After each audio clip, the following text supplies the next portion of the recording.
Bene data bakundwa b'umwami Yesu Kristo, mwese abakurikira izi nyigisho tubahaye ikaze mu biganiro bya Saveur Divine.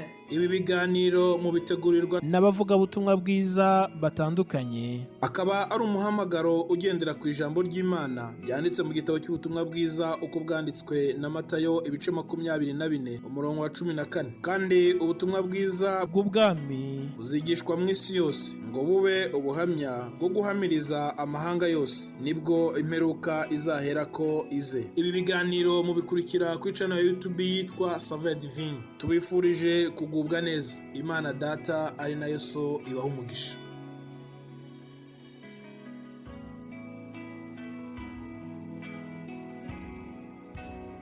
Bene data bakunzi b'Imana kandi abakunzi b'ikiganiro Saveur Divine, ndabaramukije amahoro y'Imana n'umunezero kuri jewe ubwanje kongera kubana namwe muri kino kiganiro kugira ngo dusangire ico Imana yaduteguriye kuri uno munsi.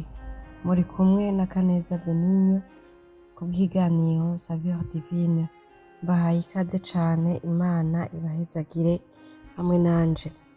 Nk'uko musanzwe mubimenyereye abakunda gukurikira ikiganiro Saveur Divine, turi ku nyigisho canke kw'ijambo ritubwira ko Imana iri kumwe natwe mu bikorwa vyayo, iduhamagarira kuyikorera. Turifadikiza amajambo ari mu gitabo c'ivyakozwe n'intumwa mu gihimba ca 18. Turaja gusoma duhereye ku murongo w'indwi turageza ku murongo wa 17. Igitabo c'ivyakozwe n'intumwa igihimba ca 18 turasoma duhereye ku murongo w'indwi turageza ku murongo wa 17. Haravuga ngo avaho yinjira mu nzu y'umuntu yitwa Tito Yusito, yubaha Imana. Inzu yiwe yari ihereranye n'isinagogi. Ariko Krispo umukuru w'isinagogi yizerana umwami Yesu, n'abo mu nzu yiwe bose n'abakorinto benshi bumvise barizera barabatizwa. Maze umwami Yesu abarira Pawulo mu nzozi mw'ijoro ati, ntutinye, ariko uvuge woye gucereza, kuko ndi kumwe nawe, kandi nta muntu azogutera ngo akugirire nabi, kuko mfise abantu benshi muri kino gisagara. Amara y'umwaka n'amezi 6 yigisha ijambo ry'Imana muri bo. Maze Galiyo abaye icegera ca Kaisari muri Akaya, abayuda bahuza inama bakurira hasi Pawulo bamujana imbere y'intebe y'imanza, bati uyu muntu yemeza abantu gusenga Imana uburyo bunyuranye n'ivyagezwe.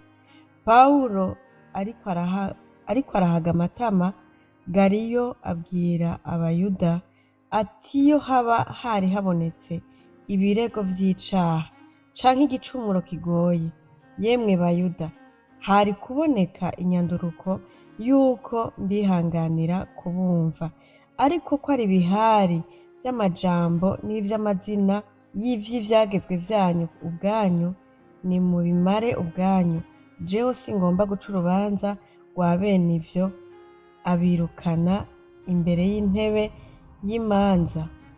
Abagiriki bose basomira Sositene umukuru w'isinagogi, bamukubitira imbere y'intebe y'imanza. Ariko Galiyo ivyo vyose ntiyabibabara. Imana ishimwe cane. N'aya majambo dusomye twifadikiza kugira ngo atwibukanye ko Imana ihagararana kandi ihagarariye abantu bayo mu gikorwa cayo yabahamagariye canke yabahaye kuyikorera. Pawulo aya majambo dusomye yari agiye mu gisagara c'i Korinto. Imana imubwira ko hari imitima myinshi ishaka gukiza, kurokora, ariko biciye mu butumwa no mu nyigisho vya Pawulo. Pawulo nk'umuntu ntiyabona igituma yohaguma kuko yari azi ugukomantara kw'imitima yabo. Ariko Imana iramubwira mu nzozi ngo nagumeho kandi ntacereze, Imana iri kumwe nawe. Niko vyagenze. Pawulo yarahagumye, avuga ubutumwa bwiza, avuga ijambo ry'Imana, avuga Yesu n'urupfu rwiwe no kuzuka kwiwe. Kandi abari bahari nk'uko twabisomye mu ijambo ryayo, benshi muri bo, muri abo Bakorinto, barizeye gushika naho n'umukuru w'isinagogi yo muri ako karere yari arimwo yitwa Kirisipo yizera Imana, yizera umwami Yesu, ndetse ngo nabo mu nzu yiwe bose n'Abakorinto benshi bavyumvise barizera barabatizwa. Ivyo n'amajambo dusanga muri iki gihimba ku murongo w'8. Nk'uko Imana yari yabwiye Pawulo ko hariho abantu benshi Imana yiteguye kurokora, Imana yiteguye gukiza, niko vyagenze. Imana iha agakiza abantu batari bake muri abo Bakorinto, hajamwo n'uyu mukuru w'isinagogi. Imana ibana n'abantu bayo mu gikorwa cayo, kandi ikabahagararira, kandi ikabavugira, kandi ikabatabara.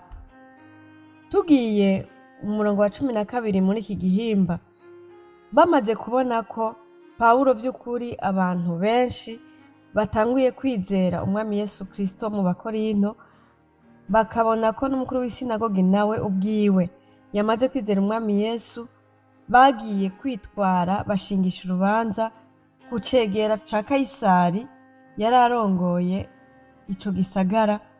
Abayuda benshi ngo bahuza inama, baravuga ngo tugende twitwarire uyu muntu. Baragenda, bashitseyo baravuga ngo ariko yigisha abantu gusenga uburyo bunyuranye n'ivyagezwe. Twibukanye ko muri iki gihe abantu benshi mu Bayuda bari bacizera ivyagezwe vyo mu gihe c'isezerano rya kera, ivyagezwe vyo muri birya bitabo 5 vya Mose. Ndetse ngira ngo n'ubu hariho benshi bakicizera muri ubwo buryo bizerera mu isezerano rya kera, muri birya bitabo 5 vya Mose. Benshi mu Bayuda, si bose ariko benshi, gushika uno munsi ivya Yesu ntibavyemera, bariko bizera bakoresheje biriya bitabo 5 vya Mose, akaba arivyo basengeramwo, akaba arivyo bizereramwo Imana. Bagenda rero abo Bayuda kurega Pawulo amajambo akomeye. Vy'ukuri yari amajambo akomeye, kuko urumva mu gihe cabo c'Abayuda kuzana izindi nyigisho canke kwigisha abantu gusenga ubundi buryo bunyuranye n'ivyo mu gihe c'isezerano rya kera vyari ibintu vyahanwa. Ariko kuko Imana yari yasezeraniye Pawulo kuri uyu murongo w'9 n'10, Imana yari yamubwiye mu nzozi, iramubwira ngo ntutinye, ariko uvuge woye gucereza. Imana ishimwe cane. Nk'uko Imana yari yamusezeraniye ko iri kumwe nawe, kandi uw'Imana ihagararanye nawe ntaco mutsinda, ntaco munaniza. Imana iri kumwe nawe iramuhagararira kandi ikamugwanirira. Imana nk'uko yari yabisezeranye ibana na Pawulo imbere y'icegera ca Kayisari ariwe Galiyo. Imana iramuvugira. Galiyo aravuga ngo ivyo ntaco mfise vyo kubuca k'urubanza, kuko nta caha mbona comwagira.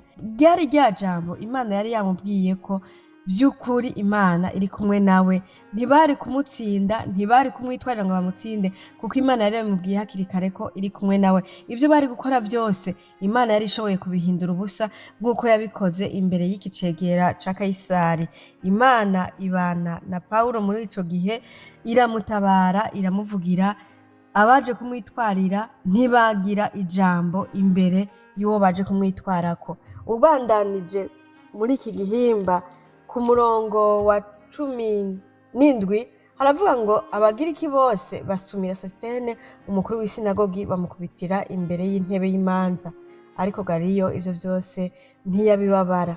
Ivyo bari baje kurega canke ivyo bari bipfuza ko biba kuri Pawulo, urabona ko vyabaye ku bandi, vyabaye kuri uyu yitwa Sositene yaratwara isinagogi. ariko Pawulo ava imbere y'intebe y'imanza nta kintu na kimwe kimwagiriye, kuko Imana yari kumwe nawe. Bene data, Imana dukorera, Imana yaduhamagaye kuyikorera, ni Imana ihagararana n'abantu bayo ikabagwanirira, ikabatsindira, kandi igikorwa cayo kikabandanya. Wewe wahamagawe n'Imana mu gikorwa cayo, wewe uriko urakora igikorwa c'Imana, wewe kumbure ufise umuhamagaro utaratangura gukoresha, kumbure ukagira ubwoba muri ibi canke biriya, ijambo ry'Imana riratubwiye ngo Imana ibana n'abantu bayo mu gikorwa cayo.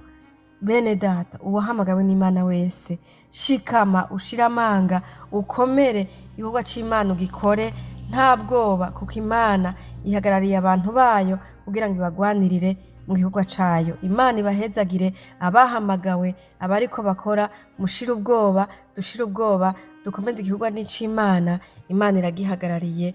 Imana ibahezagire. Amen.